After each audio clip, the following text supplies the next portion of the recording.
प्रिय विद्यार्थियों नमस्कार। आप जहाँ भी हैं वहाँ अच्छे से होंगे, ऐसी मैं ईश्वर से प्रार्थना करता हूँ। इस वीडियो के माध्यम से अगली 5 या 7 मिनट में जो बातें मैं आपको बताना चाहूँगा, आप बड़े ध्यानपूर्वक, बड़ी सहजता के साथ में इन बातों को सुनें। पिछले 365 दिन से आप बड़े ही मनोयोग से स्कूल व्याख्याता भर्ती परीक्षा की तैयारी कर रहे हैं। मेरा ये मानना है कि आपकी तैयारी में किसी भी प्रकार की कमी नहीं है। जितनी तैयारी हमें चाहिए स्कूल व्याख्याता बनने के लिए, आप सभी विद्यार्थियों ने उससे कहीं अधिक जो मेहनत की है, जो कि हर विद्यार्थी के लिए संभव भी नहीं है। बातें बताना चाहूँगा कि कल जो आपका पेपर रहेगा, उनमें किन बातों का हमने ध्यान रखना है। अगले इस 5, 7, 10 मिनट के वीडियो में आप एक-एक बात को गौर से सुनें, इसे स्किप ना करें। हो सकता है कि किसी सेकंड अंतराल में ऐसी महत्वपूर्ण बात आपको बताई जाए, जो कि आपके भाग्य का निर्माण कर दे। कल के पेपर के लिए आज की जो रात्रि है, समय से सोना बहुत ज़रूरी है। देर रात तक ना जगें। आप खाना खाने के उपरांत रात्रि 9:30 बजे से पूर्व या 10 बजे से पहले आप सो जाएं।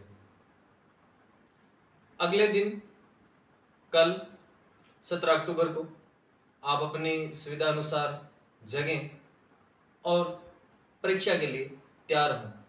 सामान्यतः किन बातों को आपको ध्यान में रखना है? जैसा कि निर्देशिका में बताया गया है कि कल परीक्षा सेंटर में आप जब उपस्थित होंगे तो आप अपने साथ में जो भी आपकी आईडी है, वो मूल आईडी आप लेके जाएंगे। और इस बात को नोटेड किया गया है कि संभवतः सभी के पास में आधार कार्ड है, तो आप आधार कार्ड की मूल कॉपी लेके जाएं। उसके साथ में ई प्रवेश पत्र है, उसकी प्रति, उस पे आपकी फोटो, नवीनतम फोटो लगाएं। इसके साथ में आप जो पेन लेके जाएंगे वो नीली स्याही का होना चाहिए, पारदर्शी होना चाहिए पेन।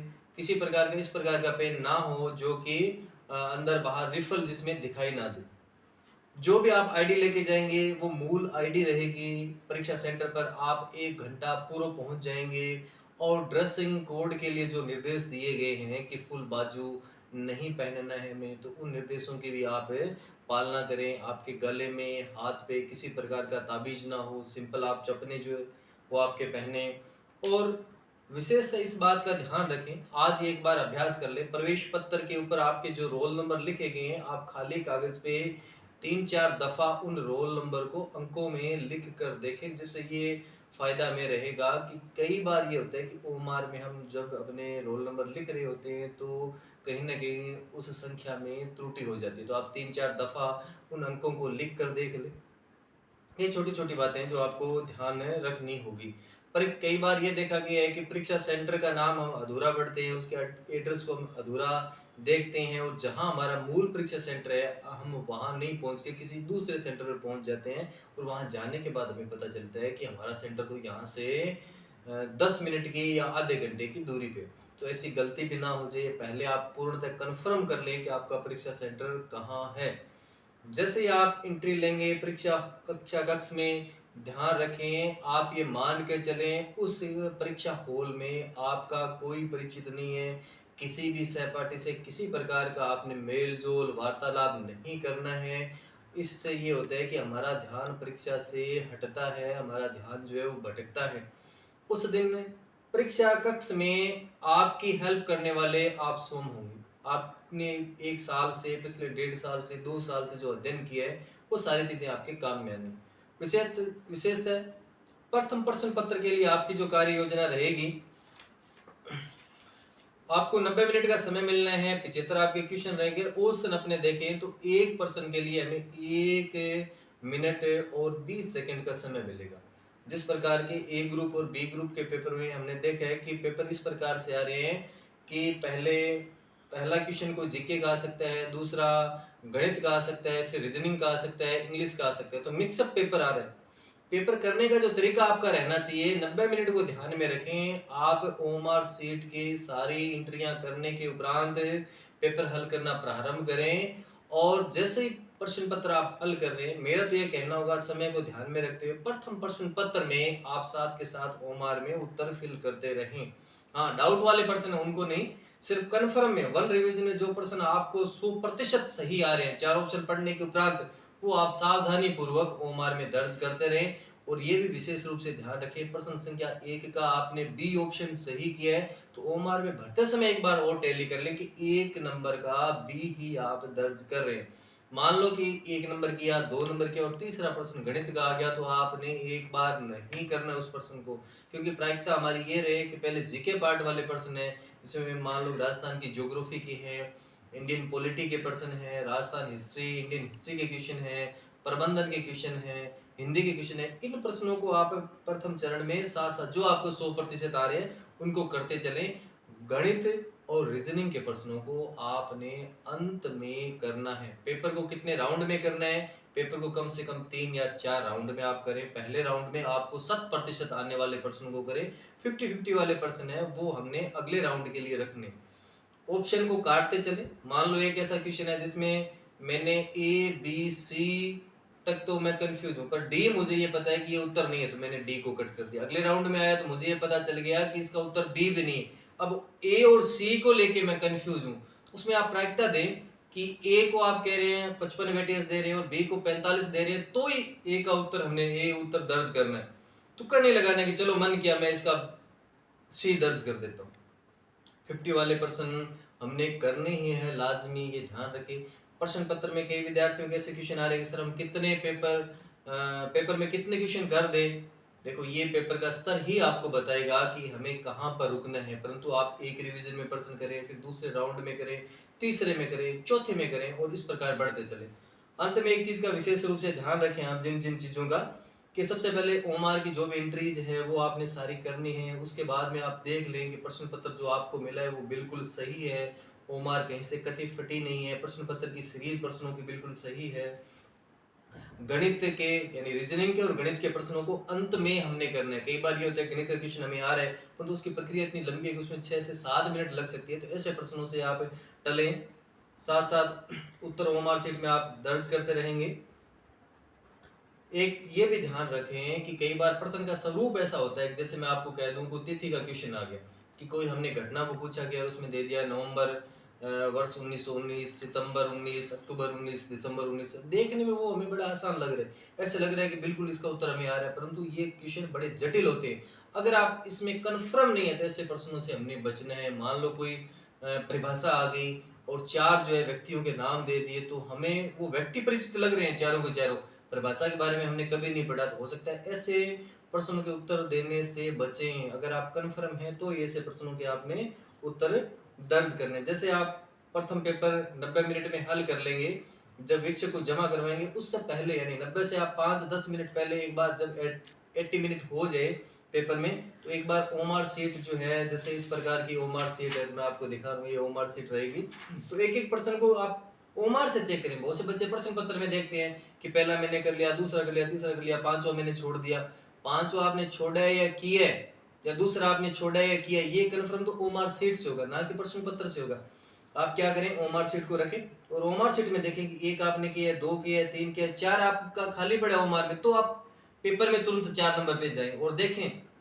कई बार ये होता है कि 4 नंबर का उत्तर मैंने सी दर्ज कर रखा है परंतु तो ओमार में मैंने दर्ज नहीं किया। ये बहुत से बच्चे ये गलती करते हैं, सर मैंने पेपर में तो ये टिक कर दिया था पर ओमार में भरना भूल गया। ऐसा कैसे हो सकता है? आप जांच भी ओमार से करें ना, ओमार में से आप देखें कि आपने कितने छोड़ रखे हैं और बार बार के रिवीजन में ये देखते रहें। आप 2 राउंड में 3 राउंड में जब पेपर को कर रहे हैं तो ओमार से कंफर्म कर लें कि ओमार सीट में आपने जो 16 क्वेश्चन, 10 क्वेश्चन, 5 क्वेश्चन, 15 क्वेश्चन जो आपने छोड़े हैं वास्तव में पेपर में आपको वो नहीं आ रहे, आप कन्फर्म है आपने छोड़ दिए तभी उनको हम छोड़ रहे हैं। तो ये छोटी छोटी बातें जो है वो प्रथम प्रश्न पत्र के लिए रहेगी। पुनः मैं कह दूं 90 मिनट और 75 क्वेश्चन, समय थोड़ा सा जो है वो कम पड़ता है क्योंकि प्रश्न में बहुत से अलग अलग खंड दिए हैं, जिसमें जटिल वाले में हमें विज्ञान के क्वेश्चन करने हैं तो उसमें सोचना पड़ता है, रीजनिंग में हमें प्रश्नों को हल करने में समय लगता है, गणित के प्रश्नों को हल करने में समय लगता है। तो इस कारण से प्रथम प्रश्न पत्र में समय का विशेष ध्यान रखें। बीच बीच में शिक्षक से आप पूछते रहे समय के बारे में। और हाँ, परीक्षा हॉल में किसी से कोई नज़दीक क्या मित्रता बनाने की कोशिश ना करें। हो सकता है कोई पास में बैठा हो जो आपको ये कह दे कि मैं आपको इंग्लिश के करवा दूंगा, आप मुझे मैथ के क्वेश्चन करवा दो। तो ऐसे व्यक्ति से हमें बचना है, बात ही नहीं करनी ऐसे व्यक्ति से हमने। अब बात कर रहा हूँ इतिहास विद्यार्थियों का 18 तारीख को विषय पेपर जो होगा। देखो बच्चों, आपसे स्वाध्याय को मुझे और आपको गार्जियन को बहुत ज़्यादा उम्मीदें हैं। जब इतिहास व्याख्याता बैच को मैंने रन किया उसी दिन मैंने आपको एक टारगेट दिया था 100+ सिलेक्शन जो है। और परीक्षा हॉल में जब आप जाएं तब एक बार आप सोचें कि परीक्षा में आप अपने गुरु के लिए, आप अपने गार्जियन के लिए उतर रहे हैं। जैसे कि एक क्रिकेट टीम में खिलाड़ी मैदान में जाता है तो वो ये सोच के जाता है कि जितने लोग स्टेडियम में बैठे हैं, बाहर मुझे जो देख रहे हैं, मैं इनके सपनों को साकार करने के लिए उतर रहा हूँ। उसी प्रकार से आप हिस्ट्री लेक्चरर के पेपर में उतरेंगे। जितने पेपर आपने दिए हैं, जो ऑफलाइन बच्चे जुड़े हुए थे उन्होंने कम से कम छोटे और बड़े 550 पेपर दिए हैं। बिरला ही ऐसा कोई व्यक्ति होगा, आप पता कर ले, राजस्थान भर में ऐसा कोई व्यक्ति मेरे ख्याल से नहीं होगा आपके अलावा जिसने 550 पेपर ऑब्जेक्टिव लगभग 30,000 प्रश्नों का अभ्यास किया हो। आपके गुरुजनों की, आपके माता पिता की आपसे बहुत उम्मीदें हैं। पेपर में आपको जो समय मिलेगा इतिहास व्याख्याता के पेपर में, वो मिलेगा 180 मिनट, 150 आपके जो प्रश्न, वही वेटेज उतना ही रहना है, 1 मिनट और 20 सेकंड एक प्रश्न को हल करने के लिए, वहां समय आपके पास में पर्याप्त है।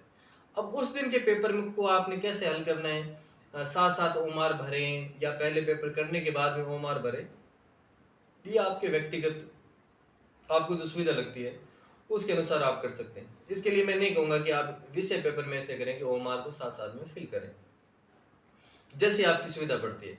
परंतु पेपर को 3, 4, 5 राउंड में आप करें। पहले वही प्रश्न जो आने वाले हैं, दूसरे राउंड में फिर और क्वेश्चन। कई बार ये होता है कि पहले राउंड में प्रश्न मुझे इतना जटिल लग रहा था कि मैं उत्तर उसका दे ही नहीं पा रहा था, दूसरी बार थोड़ा और नजदीक पहुंचा और तीसरी बार मुझे अचानक से याद आ गया, अरे इसका उत्तर तो ये है। तीसरे रिवीजन में मुझे याद आ गया इसका उत्तर तो ये। तो आप पहले रिवीजन में, दूसरे में, तीसरे में, चौथे, इस राउंड में चलते रहे। और वही तरीका वही रखने कि हमने ये देखना है कि ओमार में देखना है कि मैंने कितने परसेंट इसमें छोड़ दिया, वहीं से कंफर्म करके अंतिम में ये हो कि मान लो कि 150 में से आपने 142 क्वेश्चन किए और 8 आपने छोड़े, आप कंफर्म हो। कल एक विद्यार्थी से बात हुई तो वो कहने लगा कि सर वो पर्सन तो मैंने टिक लगा के छोड़ दिया, आके देखा तो मेरा सही था, वो पर्सन मैंने टिक लगा के छोड़ दिया, आके देखा तो मेरा सही था। जब आपने टिक लगा दी तो छोड़े क्यों? आप क्या दोबारा कोई ऑप्शन है क्या आपके पास में पेपर देने का? कोई ऑप्शन नहीं है। आपके लिए करो मरो की नीति है, करो मरो की नीति है। योद्धा तलवार लेके युद्ध में उतरा है, जितनों के सर उतारोगे उतना अधिक फायदा है। पर हाँ, सावधानी के साथ में, ऐसा भी नहीं हो कि बहुत ज्यादा अटेम्प्ट करने के चक्कर में उस सीरीज में आ जाओ जो कई देसी फार्मूला अपनाते हैं कि मैंने तो, मेरे लिए सी लकी है और मैं सी भर के आ गया। ऐसी तुकबंदी करने की कोशिश मत करना, नहीं तो नुकसान में जाओगे बिल्कुल। क्योंकि आपका सब्जेक्ट है, इसमें अगर आप स्कोर आप अपना बढ़ाते भी हैं, आपने पिछले 2, 3, 5 साल से मान लो सब्जेक्ट को पढ़ा है और आप लॉजिक से भी प्रश्न हल कर रहे हैं ना, तो कितने से बुरा अगर हम देखेंगे तो अगर हमने 10 क्वेश्चन ऐसे रिस्क वाले किए हैं तो 5 गलत होंगे तो 5 हमारे सही होंगे, तब भी हम फायदे में। क्योंकि हमारा सब्जेक्ट है, पिछले 2 साल से, 3 साल से हम हमारे सब्जेक्ट को पढ़ रहे हैं, उसमें आप लॉजिक भी लगाते हैं कि शायद इसका उत्तर ये है, तो 100% आप मान के चलें आप उत्तर के नजदीक पहुंच रहे हैं। तो स्कोर को खींच के रखें, वरना 90 करके आगे, 70 करके आगे तो ओमार मिलाने की आवश्यकता नहीं। अब कितने करने वो पेपर का स्वरूप अपने आप आपसे करवा लेगा। इसका उदाहरण पॉलिटी के 2 पेपर जो 2017 में रहा, पिछला उसके बाद में 19 में रहा। 17 का इतना आसान था कि 125 जो करके आया वो बाहर हो गया, और पिछला जो 19 में पेपर रहा उसमें जो 85 करके आया उसका भी सिलेक्शन हो गया। तो पेपर का स्वरूप अपने आप ये तय करेगा कि आपको कितने क्वेश्चन करने हैं। ये छोटी छोटी बातें जो कि परीक्षा में जो विद्यार्थी है, आप लोगों के लिए मुझे ऐसा लगी कि आपको बतानी चाहिए। बाकी मेरी बातें आप हमेशा कक्षा कक्ष में सुनते रहते हैं। ऐसे विद्यार्थी जो ऑनलाइन जुड़े, जिनसे मैं कभी मिल नहीं पाया, उन विद्यार्थियों के लिए बातें काफ़ी फायदेमंद रहेगी। मैं आध्यात्मिक काफ़ी हूँ, इसलिए मैं ईश्वर से ऐसी प्रार्थना करता हूँ कि आपको सफलता प्रदान करे। और जो एक स्वप्न लेके मैंने बैच आरंभ किया था कि जिस दिन स्कूल व्याख्याता का परिणाम आए और आप सभी मुझे मैसेज करेंगे, सर मेरा सिलेक्शन हुआ, मेरा सिलेक्शन हुआ, मेरा सिलेक्शन हुआ, तो एक इतना शानदार रिकॉर्ड खड़ा हो कि लोगों को ताज्जुब हो जाए कि इस प्रकार से एक संस्थान से इतने सारे सिलेक्शन हो सकते हैं। मैं ये नहीं कह रहा कि मैंने कुछ अलग करवा दिया, मैं ये कह रहा हूं कि वर्तमान व्यवस्था में सेल्फ स्टडी का कितना महत्व है, स्वाध्याय या टेस्ट प्रैक्टिस का कितना महत्व है, इन चीजों को आपने ध्यान में रखना है। पुनः आप अपने माता पिता के सपनों को लेके कल इस समर में उतरे, आप अपने गुरुजनों के आशीर्वाद के साथ में उनकी उम्मीदों को लेके कल इस परीक्षा में उतरे, सफलता बिल्कुल आपको मिलेगी। और रही बात ये कि मुझे ऐसा लग रहा है कि मुझे कुछ याद ही नहीं, देखो स्वाभाविक बात है, ये सभी को ही लगता है। डर ना लगना हो ही नहीं सकता, किसी को डर ना लगे, डर लगता है, पर उस डर को अपनी हिम्मत बनाए। डर सभी को लगता है, मैंने भी जो 4 परीक्षाएं दी जिनमें मैं सफल रहा, डर मुझे भी लगता था। तो आज आप समय पे ही सोएं, खुद का ख्याल खुद रखें, नकारात्मक विचारों से बचें। ऐसी अफवाहें भी आ सकती है कि वहाँ पेपर मिल रहे हैं, पेपर आउट हो गया, ये अफवाहें जो कि हमेशा चलती है, ऐसे लोगों से हमें दूर रहना है, कतई ऐसे लोगों की बातों में नहीं आना है हमने। और कल सबसे पहले जब आप जगें उसके बाद में थोड़ी देर के लिए एकांत में बैठें, ध्यान लगाएं। जिस भी आध्यात्मिक शक्ति का आप ध्यान लगाते हैं, जिनका आप हमेशा स्मरण करते हैं, अपने माता पिता का ध्यान लगाएं, उनसे आशीर्वाद लें और फिर आप परीक्षा सेंटर की ओर प्रस्थान करेंगे। एक बार प्रस्थान करने से पूर्व पुनः एक बार आप अपनी ई प्रवेश पत्र है उसको देख लें, आपके पास में है क्या, उस पर फोटो लगी हुई है क्या, 2 बॉल पेन जो कि पारदर्शी हैं आपके पास में है क्या, ठीक है, मूल आईडी आपके पास में, ये सारी चीजें। और थोड़ा ये मान के चलें कि परीक्षा सेंटर आप थोड़ा जल्दी पहुंचे, कोशिश करें। तो इन्हीं बातों के साथ में जैसे आप पेपर दे लेंगे उसके बाद मुझे बताएंगे पेपर किस प्रकार से रहा। और ईश्वर से ऐसी प्रार्थना करता हूँ कि आपका रिजल्ट बहुत ही शानदार रहे, आप सफल हों, अच्छे अंकों के साथ में आप उत्तीर्ण हों और इसी वर्ष 2022 के अंदर आप व्याख्याता बने, राज्य की सेवा में चयनित हो। पेपर के तुरंत बाद में, दीपावली मनाने के बाद में आप अगले मुहिम में जुट जाएं। तैयारी में हमने ब्रेक नहीं लेना है, वो चाहे वो सेकंड ग्रेड हो सकता है, तृतीय श्रेणी हो सकता है, वो आप खुद तय करें, परंतु तैयारी को रुकने नहीं देना है। कब तक, जिस दिन हम राज की सेवा में किसी भी संस्था में कार्य ग्रहण ना कर लें। इसी शुभकामनाओं के साथ में, इसी आशीर्वाद के साथ में पुनः शुभकामनाएं आपको, विजयी हो, आप अपने चेहरे पे एक मुस्कान लेके आए। ऐसे सोचें कि कल वास्तव में आप इतिहास लिखने जा रहे हैं, अपने आप के लिए आप इस युद्ध क्षेत्र में मान लो या परीक्षा में आप उतर रहे हैं। ईश्वर आपको विजयी करे। धन्यवाद।